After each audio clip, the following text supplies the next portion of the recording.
Bon, bah, je vais commencer. Je vais vous parler un peu de ma recherche que j'ai fait au cours des 2 dernières années, un peu de ma problématique de laquelle je suis partie, mon cadre théorique très globalement, ma méthodologie et un peu mes résultats. Donc, en gros, je suis partie de quoi? D'une problématique assez simple, mais assez forte aussi, c'est de me dire, mais pourquoi est-ce qu'il n'y a pas plus d'attrait pour les problématiques environnementales?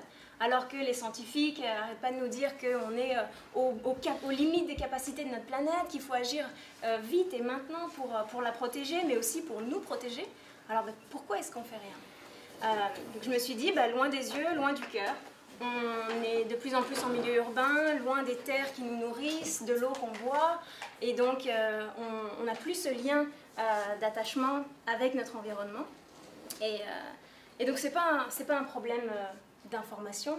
On voit bien que l'information on l'a, mais il y a un problème de technique, puisqu'on aurait les moyens de faire quelque chose, mais plutôt un problème de conscience.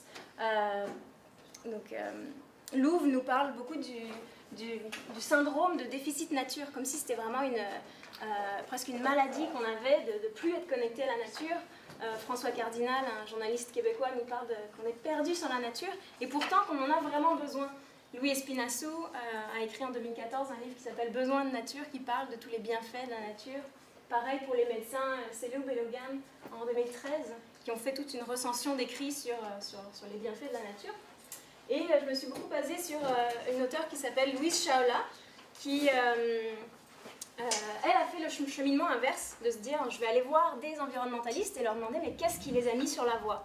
Et les 2 choses qui ressortaient très souvent, c'était du temps passé en nature quand ils étaient jeunes et une personne mentor qui leur a partagé un peu cette passion pour la nature ou pour la protection, pour en fait créer cette sorte de ce que Michel Tomachaud appelle l'identité écologique, donc qui est vraiment le fait de se créer, de se construire soi-même en relation avec le monde qui nous entoure. Enfin, je peux faire beaucoup, c'est vrai. Fais attention. Donc comment est-ce qu'elle est née ma recherche? En gros, aux Amis de la Montagne, parce que je fais partie de l'équipe, comme Eric l'a mentionné, on s'est dit, mais nous aussi, on aimerait bien apporter notre pierre à l'édifice et faire une activité qui soit un peu plus long terme pour essayer de créer cette connexion affective avec notre environnement. Donc ça, c'est la mission que Eric avait mentionnée. Et donc, cette recherche, c'est vraiment une recherche développement d'un projet,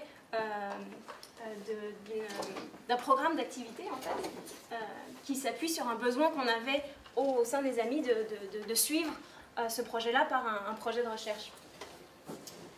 Donc c'est comme ça qu'on a voulu créer notre programme d'activité qui s'appelle le Club Amis pour Aventure sur la montagne en immersion 4 saisons. Donc qu'est-ce qu'on y fait?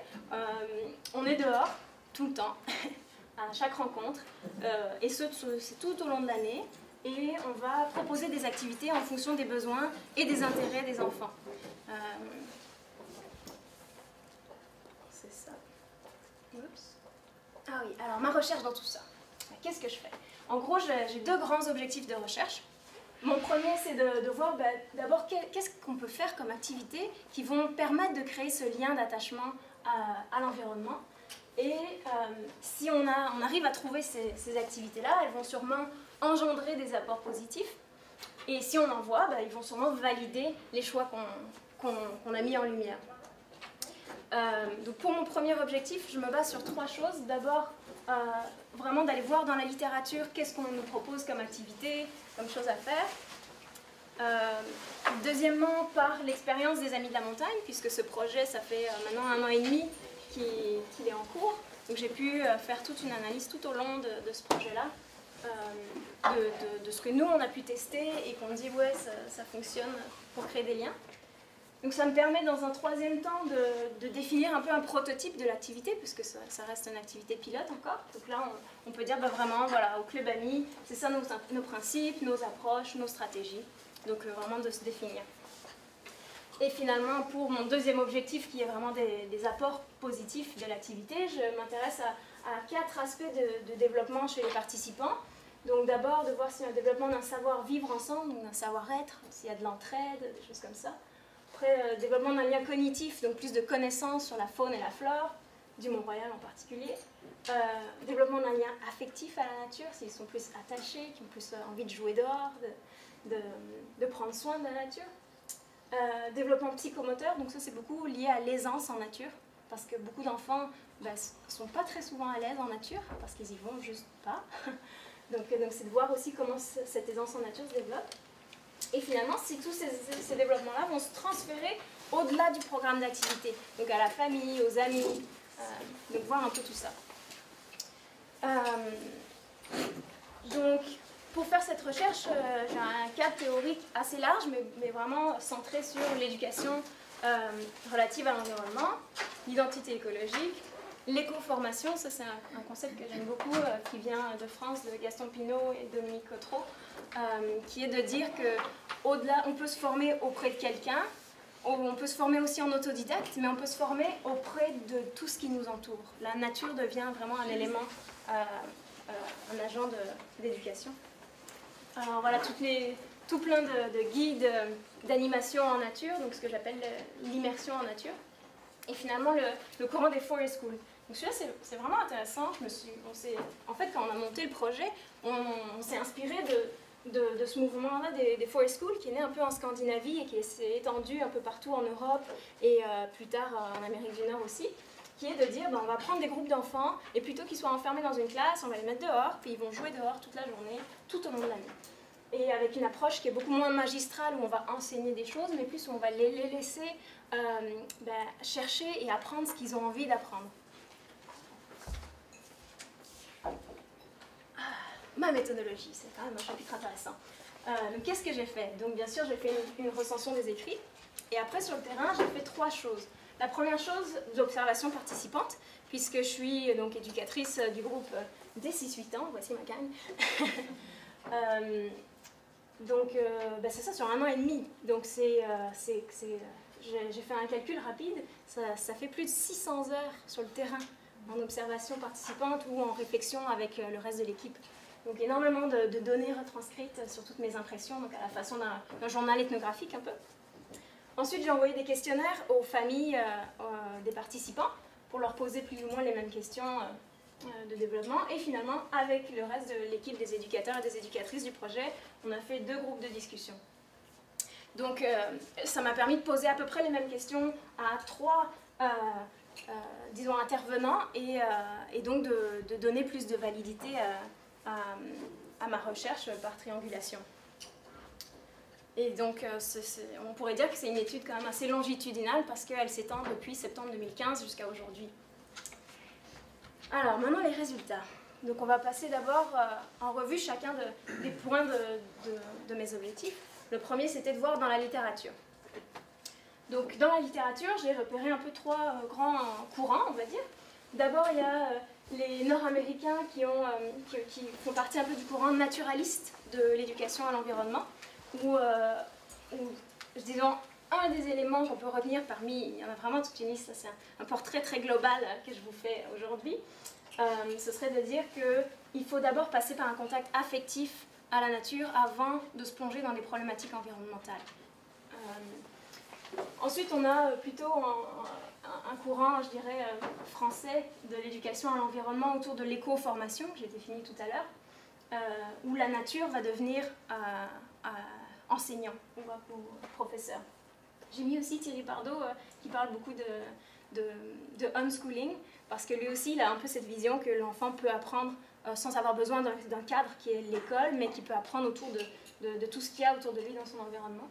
Et finalement, tout le courant des Forest Schools, un peu partout dans le monde. Donc, je suis allée voir les propositions en Angleterre, en Suède, au Canada, aux États-Unis. Et le seul document en français sur les Forest Schools, c'est une Suisse qui l'a écrit, qui s'appelle, le livre s'appelle Les enfants des bois, de Sarah Vokiez. Et donc là encore, leur courant, c'est vraiment de dire le plus souvent possible, dehors, en jeu libre, voilà. C'est les éléments importants des Forest Schools. Donc maintenant, les résultats qui concernent l'expérience des Amis de la montagne. Donc c'est là qu'on rentre vraiment dans l'analyse qualitative de mon mémoire. Donc l'analyse qualitative, c'est quoi? Pour ceux qui ne savent pas vraiment, ça veut dire tout simplement c'est de l'analyse de texte. et on va faire des catégories. Donc j'ai tous mes questionnaires, tous mes journaux ethnographiques, tous mes verbatims que j'ai tout retranscrits des groupes de discussion. Donc énormément de données, de textes. Et là je vais essayer d'identifier quels éléments ressortent. Donc de faire des catégories, de mettre ensemble. Par exemple, ah bah tiens, il y a telle éducatrice qui a parlé de la taille du groupe. Et moi aussi j'en parle dans mon journal. Bon bah on va faire une catégorie taille du groupe. Et voilà, donc j'ai construit mes catégories qui se regroupent en 3 méta-catégories ou familles de catégories. La première, c'est les stratégies inspirées des Forest School. On reviendra plus tard sur ces activités-là. Le rôle de l'éducateur, l'éducatrice, qui est vraiment crucial parce qu'on n'est pas juste là à observer les enfants jouer tout seuls, mais on est vraiment en train d'accompagner et de nourrir vraiment une création d'un lien d'attachement au lieu. On s'adapte beaucoup à cette approche moins magistrale parce que à la base, la plupart des activités qu'on faisait aux Amis de la Montagne, c'est très magistral parce que c'est des classes qui viennent seulement pour 2 heures, il faut passer du contenu, on a des stations. Donc là, on est dans quelque chose de complètement différent, donc c'est aussi s'adapter à cette approche-là. Et finalement, la dernière métacatégorie, c'est les conditions optimales d'animation. Donc se dire, c'est quoi la durée d'une séance optimale, mais aussi le nombre de séances qu'il nous faut pour commencer à créer un lien d'attachement fort. Et finalement, la taille du groupe. Donc on n'aura pas le temps de rentrer dans chacune de ces détails-là, mais on va aller voir un seul exemple qui est la taille du groupe. Donc la taille du groupe. Pour chacune de mes catégories, je vais avoir des résultats principaux et aussi des exemples tirés de mes données. Donc, par exemple, pour celui-là, on va dire qu'un des résultats principaux, c'est de dire que l'idéal, c'est un ratio de 1 pour 5 ou 6 enfants par éducateur ou éducatrice. Parce que c'est vraiment ça qui crée des liens sociaux plus forts. Et un des exemples qu'on va regarder plus en détail, c'est de connaître et être à l'écoute de son groupe. Être en petit groupe, ça permet vraiment, Citel, donc c'est une des éducatrices qui dit « On a de la chance parce qu'on est en petit groupe, c'est crucial pour avoir des conversations personnelles avec les enfants, être vraiment à l'écoute de nos jeunes. » Donc être en petit groupe, ça permet de bien connaître chacun des enfants et de savoir ce qui l'intéresse. Et voilà, juste un exemple, parce qu'on n'a pas beaucoup de temps. Donc pour ce qui est maintenant du prototype, on a pu définir nos principes qui sont beaucoup basés sur ceux des Forest School, nos approches globales, le jeu libre, les approches plus spécifiques, ça va être vraiment les approches sensorielles, expérientielles, où on est les approches créatives. Et finalement, les stratégies, c'est le seul élément qu'on va pouvoir détailler aujourd'hui. Mais je vous invite vraiment à lire le reste du mémoire quand il sera disponible pour aller voir les autres catégories. Mais donc les stratégies, donc, quelles sont les activités qu'on fait concrètement, c'est quoi? Donc d'abord on a notre routine, c'est ça qui structure vraiment l'activité, qui nous permet d'avoir en début de séance un cercle d'ouverture où on est tous assis un peu comme là, en cercle, et on se passe un bâton de la parole et chacun va dire aujourd'hui moi j'ai envie de faire ça, ou j'aimerais bien faire ça, ou continuer la chose qu'on a fait la dernière fois. Et à la fin de la journée, on va faire ce même cercle, mais pour exprimer de la gratitude envers soit un ami qui nous a aidés, ou envers quelque chose de la nature, ou le pic-bois qui est passé, qu'on a vu. Donc on modélise un petit peu ce comportement aussi de bienveillance à l'égard les uns des autres. Et ensuite, je pense qu'avant de partir dans ces catégories-là, il y a un élément important à signaler, c'est qu'on s'est basé beaucoup sur la théorie de Howard Gardner, qui a été... qui a commencé dans le siècle dernier et qui a été renouvelé en 2011, qui dit, en fait, lui, il parle des intelligences multiples. Il dit qu'on n'a pas qu'une seule forme d'intelligence monolithique, mais plutôt toute une diversité. En fait, il parle de 8, je pense que je les ai notés. Mais par exemple, on va avoir des gens qui vont être bons avec leur corps, donc plus dans le mouvement kinesthétique. Donc on va proposer pour eux plein d'activités, de parcours, où on va être dans le mouvement. D'autres qui vont être plus créatifs. Et donc on va construire beaucoup de choses, on va faire beaucoup de choses, comme le land art, c'est une des techniques où on fait des sculptures avec tout ce qu'on trouve autour de nous, qui va permettre... C'est assez intéressant cette catégorie-là parce qu'on se rend compte qu'il y a beaucoup de jeunes qui, quand on leur dit « vas-y, crée », ils ne sont pas capables. Ils ont perdu un peu cette fibre créative parce qu'on leur a souvent dit « ah non, applique-toi, prends ta règle, ah non, un arbre c'est pas jaune », c'est des mots de Dominique Cottereau. Et donc, on essaye de renouer avec cette créativité et cet élan qu'ils ont en eux de s'exprimer, en fait, de les laisser s'exprimer comme ils ont envie, de les laisser choisir quel genre d'activité ils ont envie de faire aussi. Parce que rien de tout ça est obligatoire. À chaque fois, on propose des activités et on les laisse choisir s'ils ont déjà leur propre sensibilité, leur propre façon de connecter avec la nature par un autre jeu complètement différent de ce qu'on a proposé, mais on les laisse faire aussi. Donc il y a une grande marge de manœuvre pour les participants. Et finalement, cette catégorie, c'est l'exploration du milieu. Évidemment, c'est assez central dans tout ce qu'on fait, puisqu'on est dans le milieu. On découvre tous les jours, à chaque semaine, un environnement presque différent. Donc on est toujours dans l'observation, dans les activités très sensorielles. On est vraiment dans le milieu, pleinement, en pleine présence.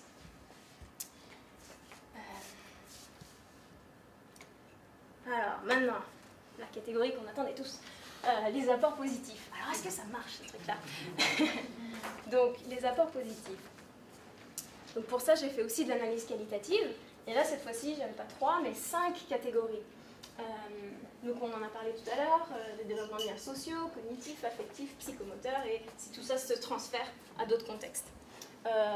Donc dans les liens sociaux par exemple, on parle beaucoup de la culture de la bienveillance, où on va s'entraider, les jeux vont toujours être des jeux coopératifs et non compétitifs, donc on va essayer de créer un peu cet esprit de groupe. Des liens cognitifs, on en a parlé un peu, donc c'est est-ce qu'il y a plus de... Les enfants ont plus de connaissances sur la faune et la flore, et j'en ai vraiment beaucoup dans cette catégorie-là, mais on ne va pas en parler aujourd'hui. Les deux que je vais aborder un peu plus en détail, c'est celle du développement de liens affectifs et celle du transfert au-delà de l'activité. Et ça, c'est encore très souvent le fait de se garder au chaud en hiver, être à l'aise dans l'environnement en hiver, c'est quelque chose que moi aussi j'ai appris à travers le Clébami. Donc alors le développement des liens affectifs. Donc ça c'est vraiment une catégorie centrale du mémoire. D'abord j'ai remarqué qu'il y a un grand enthousiasme pour l'activité, mais aussi pour les éducateurs et les éducatrices. Donc le lien social pour faire une connexion à la nature est important. Donc par exemple on a là ces paroles d'une enfant qui me disait « Oh, j'avais vraiment hâte que ce soit samedi pour venir au Clébami » ou une réponse d'un parent qui disait nous avons adoré la gentillesse et la créativité des éducatrices. Après, on voit qu'il y a toute une vraie familiarité qui se crée avec le Mont-Royal, parce que, par exemple, un parent qui répondait « Lorsque nous allons au Mont-Royal par nous-mêmes, elle, donc la fille de cet enfant, de ce parent, en parle comme si c'était sa propre cour arrière. » Donc on voit cette familiarité avec le lieu. Ou un autre qui disait je dirais qu'il sait très bien s'orienter sur le Mont-Royal, ce qui est le cas de nul autre milieu naturel. Donc vraiment cet enfant, puis en plus ça c'est un enfant du groupe des 3-5 ans, qui connaît le parc comme sa poche, c'est quand même impressionnant. Donc on voit qu'il y a vraiment un attachement au lieu aussi, parce que ça c'est tiré de mon journal, où à la fin d'une saison on avait dessiné notre camp de base, donc c'est le coin de la forêt où on va faire nos aventures. Et on avait dessiné, puis on avait noté tous les éléments, puis on avait vraiment nommé les lieux. Et là, on s'est dit, voilà, ce qui ressortait, c'était de dire, c'est plus le camp de base, mais notre camp de base, notre roche, notre arbre généreux, notre vallée des escargots. L'attachement est fort et tangible, celui est maintenant chargé de souvenirs, et c'est ça qui le rend précieux à nos yeux. Donc le fait de vivre des expériences, d'avoir des souvenirs, des expériences positives marquées dans les lieux. Et finalement, on prend action, on va protéger la nature, donc surtout avec le groupe des 9-12 ans, qui est le groupe des plus âgés. On va carrément planter des arbres, faire du ramassage de déchets, donc aider dans les missions de conservation. Mais même avec les plus petits, on voit beaucoup plus dans la symbolique, mais que ça a son importance. Comme moi, c'est un exemple d'un enfant qui, après avoir réalisé qu'il y avait tout plein de plantes vivantes autour de lui, Félix se met de lui-même à enlever des petites branches qui étaient tombées sur un parterre d'érythrone. C'est des petites fleurs printanières en forme de petites clochettes jaunes magnifiques, et qui se met à enlever des branches qui étaient tombées. Et il dit c'est pour protéger la nature et l'aider à pousser. Puis il continue à enlever ces petites branches. Donc c'était un moment que je trouvais vraiment adorable.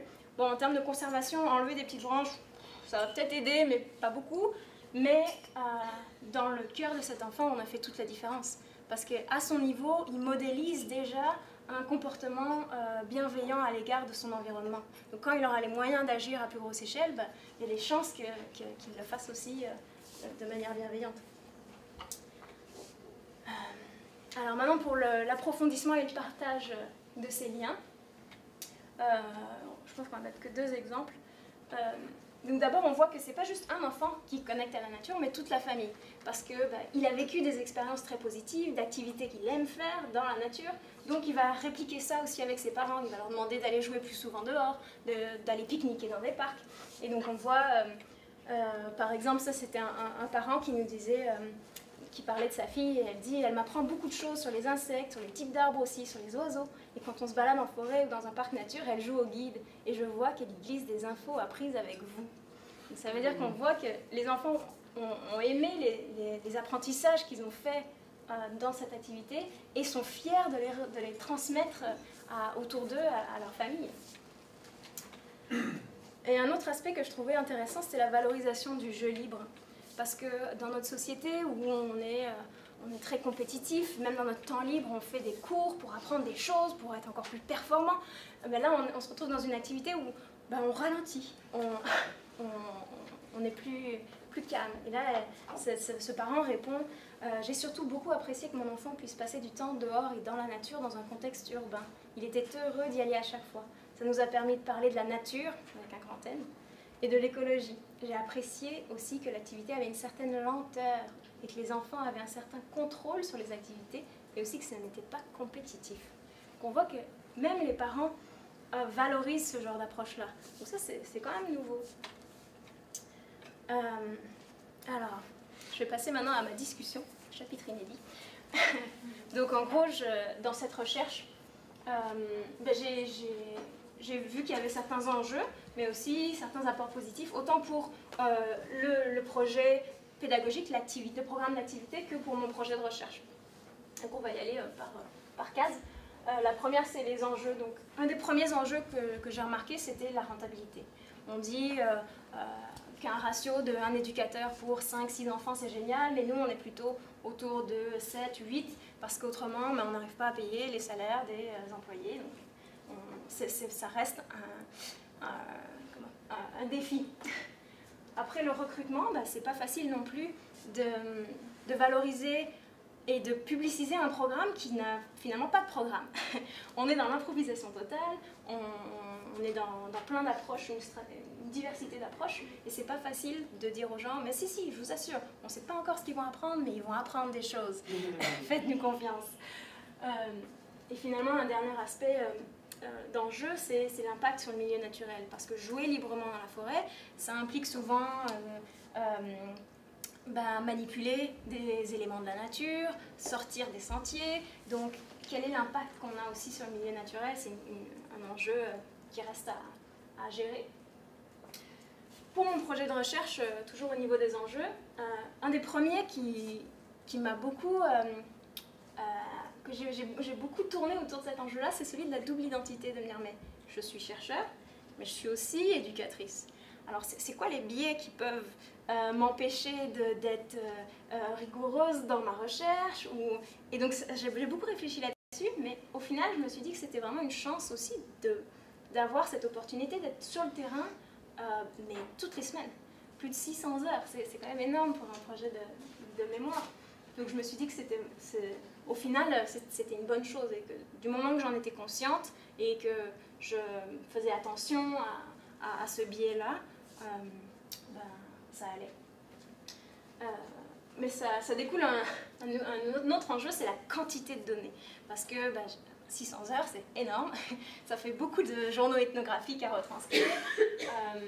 Pareil pour les groupes de discussion, on en a fait 2 de plusieurs heures, donc c'était beaucoup de données à traiter. C'est juste pour les questionnaires, à l'inverse, j'avais 19 répondants sur les 66 participants, donc ça reste un tiers, c'est pas trop mal, mais ça aurait été bien d'en avoir encore plus pour être plus proche de ma population cible et de pouvoir généraliser un peu mieux mes données. Mais il y a aussi des apports positifs à ma recherche. Alors, pour le projet pédagogique, d'abord, ça nous a permis de mieux structurer et de définir notre projet, de dire, bon voilà, c'est ça, le club ami maintenant, c'est plus quelque chose de flou, on structure, c'est ça nos principes, c'est ça nos stratégies. On a voilà, notre petite boîte à outils d'animation. Et un élément assez intéressant, c'est que j'ai remarqué qu'au sein de l'équipe, on avait amélioré tranquillement les relations interpersonnelles. Parce que du fait que nous-mêmes, on modélise ces rapports bienveillants, ces rapports d'écoute et d'entraide, dans nos petits cercles d'ouverture, on se demandait mais comment ça va, tout va bien, est-ce que tu as besoin d'être sur telle chose ou telle chose. Et tranquillement, ça a diffusé autour de nous, pas juste dans l'équipe qui travaille sur ce projet-là, mais dans les autres projets aussi. Alors je trouvais que c'était un apport positif vraiment intéressant et insoupçonné. Un autre apport positif, c'est la visibilité. Parce que le fait d'avoir fait une recherche, par exemple, il y a un mémoire qui va porter sur ce projet. Il y a eu une conférence la semaine passée où on a fait des journées de réflexion aux Amis de la Montagne. Il y avait tout plein d'acteurs de l'éducation à l'environnement, autant des milieux non formels que formels, qui étaient là. Et ça a pu faire rayonner le projet, partager avec des gens aussi ce genre de nouvelles approches pédagogiques. On va avoir aussi Planétaire dans quelques temps. Donc vraiment plein d'occasions de faire parler de ce projet-là et d'être plus visible. Et pour la recherche, les apports positifs, en fait, la contribution de ce mémoire au champ de la recherche, c'est d'abord de dire, ok, on fait écho à ce qui est déjà dit beaucoup dans la littérature, donc on va un cran au-dessus dans ce qui est de la généralisation des données, parce que notamment pour ce qui était des apports positifs, mes catégories d'analyse, je les ai adaptées d'une étude qui avait été faite en Angleterre sur l'impact positif des forest schools, et on trouve à peu près les mêmes résultats. Et cette étude a aussi inspiré une autre qui était en Australie. Donc là, on se retrouve avec 3 études à peu près similaires qui trouvent la même chose. Donc on va un cran au-dessus dans la généralisation des données. Mais quand même, on a notre spécificité parce qu'on a exploré un peu ces contextes de forest school autres qu'avec... Parce que la plupart des forest schools, ça reste des enfants de 3 à 5 ans, seuls avec les éducateurs et les éducatrices. Là, notre groupe de 3-5 ans, c'est avec des parents et l'enfant. Donc là, on a un contexte qui est vraiment différent. On a aussi les 6-8 ans et les 9-12 ans en programme parascolaire avec une école. Donc on a vraiment différentes situations où on a exploré à peu près ces mêmes pédagogies-là. Et finalement, mon dernier point, c'est de dire qu'on est en ligne avec la stratégie nationale d'éducation en matière d'environnement et d'éco-citoyenneté au Québec. Le mois dernier, il y a eu un grand sommet auquel plusieurs d'entre nous ici ont assisté. Et je voulais dire que ce projet est en ligne avec plusieurs axes stratégiques. J'en avais noté quelques-uns comme ancrer les apprentissages dans les réalités du milieu de vie, dont favoriser l'expérience fréquente et signifiante du rapport à la nature. On est en plein dedans. Favoriser l'interdisciplinarité, pareil. Stimuler la créativité, l'imaginaire, les apprentissages coopératifs, là aussi. Et finalement, valoriser la recherche arrimée au milieu de pratique, donc la recherche collaborative. Là, encore une fois, on est dedans. Donc finalement, qu'est-ce qu'on peut retenir de ce mémoire? Il y a beaucoup plus que ce qu'il y a dans cette présentation. Mais en gros, les éléments importants, c'est de dire que oui, il y a un lien d'attachement qui se crée, qui passe beaucoup par l'affectif, mais aussi voilà, cognitif, psychomoteur, social. Et ça, c'est fait parce qu'on est dans une approche beaucoup plus long terme. On est sur une année au complet, où les enfants reviennent chaque 2 semaines ou chaque semaine, et de qualité, en petits groupes, où on a le temps de vraiment connaître chaque enfant. C'est ça le rôle crucial de l'éducateur et de l'éducatrice. C'est vraiment de dire, on est en petit groupe, on connaît chacun des enfants, on sait c'est quoi leur centre d'intérêt, leurs intelligences respectives qu'ils ont envie de développer, et on arrive à les nourrir et les aiguiller vers différentes activités qui vont ouvrir vers leur propre porte qui mène vers la connexion à la nature. Donc voilà, la montagne est vraiment un lieu identitaire. On voit qu'il y a des retombées au-delà même du programme, puisque c'est pas juste un enfant qui connecte, mais toute la famille qui en profite aussi. Et la suite, je voulais faire un petit mot à Émilie Boulet qui est là, qui a fait son mémoire sur l'étape d'après. Une fois qu'on a créé vraiment cet attachement affectif fort avec notre environnement, bah, c'est de construire notre savoir agir et notre pouvoir agir pour la protection de notre environnement. Donc voilà, ce sera tout pour cette présentation. Je vous remercie de votre attention et je vous invite à lire le mémoire une fois qu'il sera sorti.